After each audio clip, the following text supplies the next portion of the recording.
What's up, geeks and gamers? It's Odin coming to you with another video, and today we're going to be talking about the box office numbers for the weekend, starting off with The House with a Clock in Its Walls. Yes, probably one of the worst names for a movie, let alone a book that this movie is based off of, but we see that the movie is actually doing pretty well. For the weekend estimate, it's up to about $29.9 million, which again, for an opening weekend, it's pretty solid. It's a PG film. I actually went to go see this opening night, and overall, it wasn't half bad. I really do think that Cate Blanchett steals the show. She is just phenomenal, no matter what role she's in, no matter how small it might be, no matter if it's a PG film or PG-13 film, she does well, everything that she does. Jack Black, he's hit and miss throughout the film. Overall, I think that his jokes mostly work, and I think that overall the humor of this film is very interesting because the whole time I was watching this film, I was thinking to myself, who is this being made for? Is this being made for kids? Is this being made for families? Because it had a lot of really dark moments to it that I think would have been scary for a lot of kids, but at the same time, it had such campy humor that it really wasn't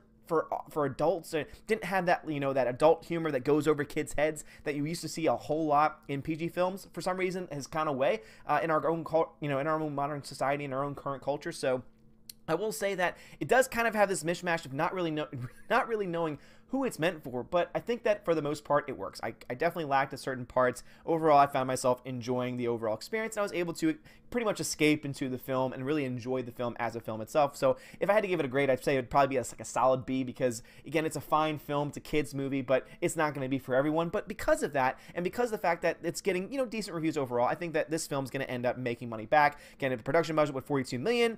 Again, take into account the marketing was going to be about half of that, so you're looking at a movie that costs around $63+ million to make. It's already at $30 million, so within a couple weeks, it's going to make its money back, and it's going to make a small little profit as well. So I don't know if this is part of a series that's going to have, merit any sequels. I don't think that it should get a sequel. I think that this is going to be fine in isolation. Hopefully they don't give it a Goosebumps sequel where, where a Goosebumps, situation where they give a sequel to that film, and that is also a film with Jack Black, and that was another one where I feel it was fine. Again, it was fine for the way it was, but it's not really meriting a sequel because again, it has also that same thing of who is it being made for, because most people who like Goosebumps are going to be adults now. For example, I was raised on Goosebumps books. I remember reading them. I remember watching the TV show that they spun off from it, and so to me it should be geared more towards those those types of audiences, but instead they're trying to get newer audiences, they're trying to get younger audiences in.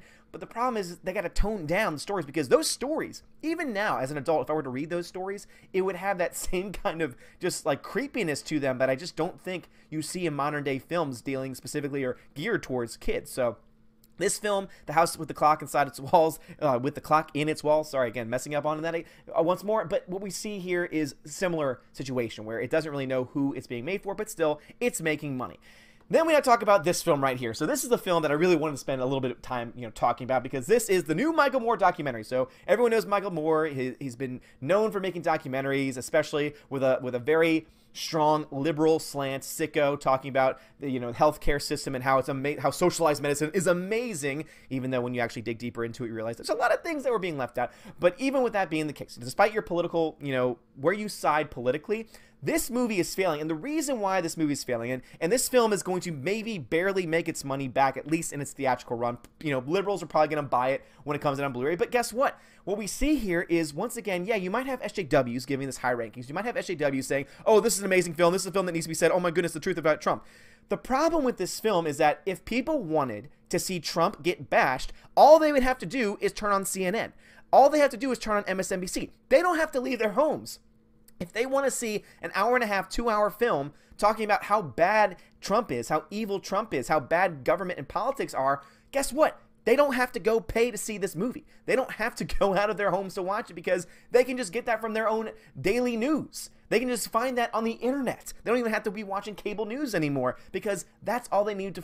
That's all they need to do to find it. So Michael Moore is once again trying to play on his hand, as you see there, tyrant, liar, racist, a hole in one. So basically trying to talk about how, Donald Trump's a tyrant, a liar, a racist, and I'm not saying that he's not a liar. I'm not saying that he's not a tyrant in certain ways, but at the same time, you have to take every person. The same thing goes with Obama. You had to take him in completion. Were there some things he did well? Sure. Again, no one is going to be completely evil. It's very rare that you have someone who is completely evil and does every single thing wrong.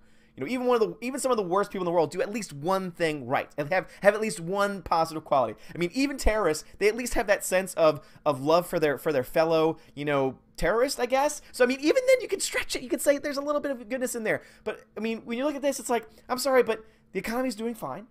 Now, you know, I'm not trying to get political here. I'm just, you know, stating reality. Again, the economy's doing quite well. It's probably the best the economy's been in a very long time. Unemployment numbers are down. Now, is this going to last? No, because it's cyclical. The economy is cyclical. We're going to go through good times. We're going to go through bad times. Is it because of Trump? Is it not because of Trump? I don't know.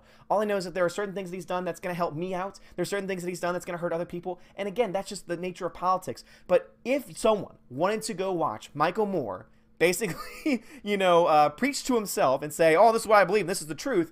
If people wanted to see that, all they need to do is watch CNN. All they need to do is watch MSNBC. All they need to do is watch cable news or go to the website of their choice, and they'll be able to find so many stories, a plethora of stories on this very topic. And so because of that, no one's going to go see this. No one is going to want to go see this film. So it's only made $3 million.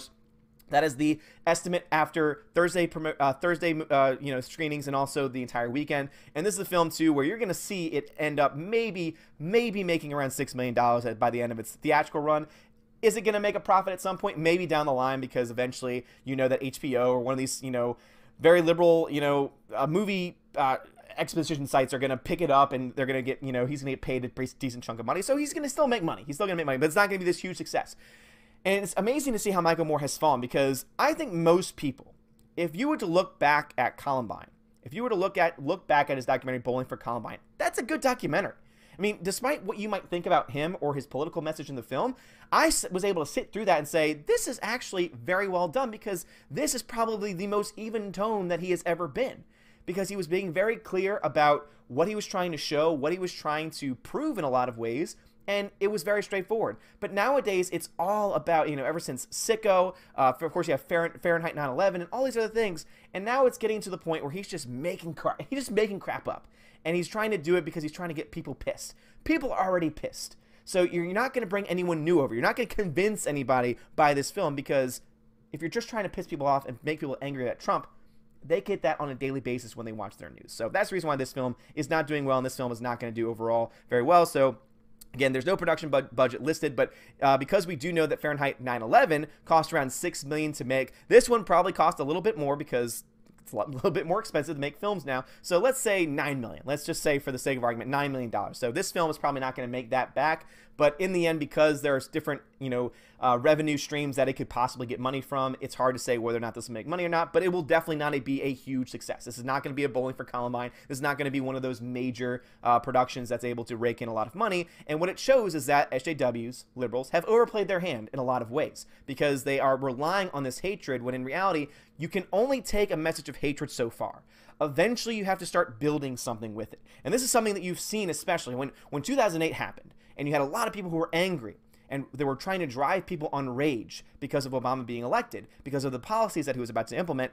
Rage was only carrying them so far. Eventually, they had to turn that into votes. Eventually, they had to turn that into taking seats. And guess what? The Tea Party movement happened, and eventually seats were taken, and you saw this huge wave of conservatism fly throughout the country. Again, whether you agree with that or not is up to you, but it's still something worth talking about, especially in retrospect to this film. Nowadays, you see they're just running on rage. And so you have the midterm elections coming up, and what you're going to have is you're going to have these people who are going to come out and, you know, push this message. And yeah, they might pick up some seats, but is it going to be sustained?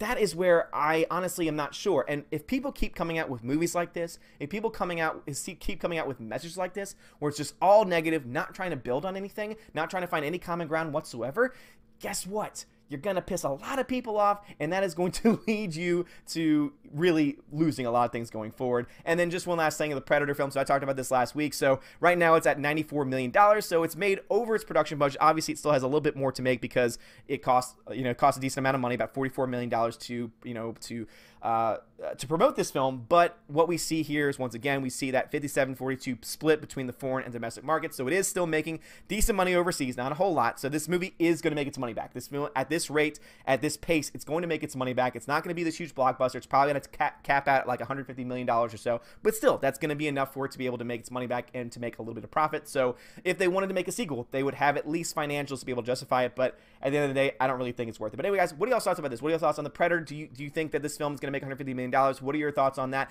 Fahrenheit 11/9, are you going to see it? Do you want to see it? Do you agree with me that just this constant attack is getting old? And now people, because everything in our media, we see this now bleeding into our films, because this is a documentary. This is where it should be political. This is where politics are allowed, because this is where you expect it to be found. Because obviously every single documentarian is going to have their own subjective view, and they're going to try and present that as objective reality in whatever way they can. We've seen that being done in documentaries throughout the entire history of the documentary.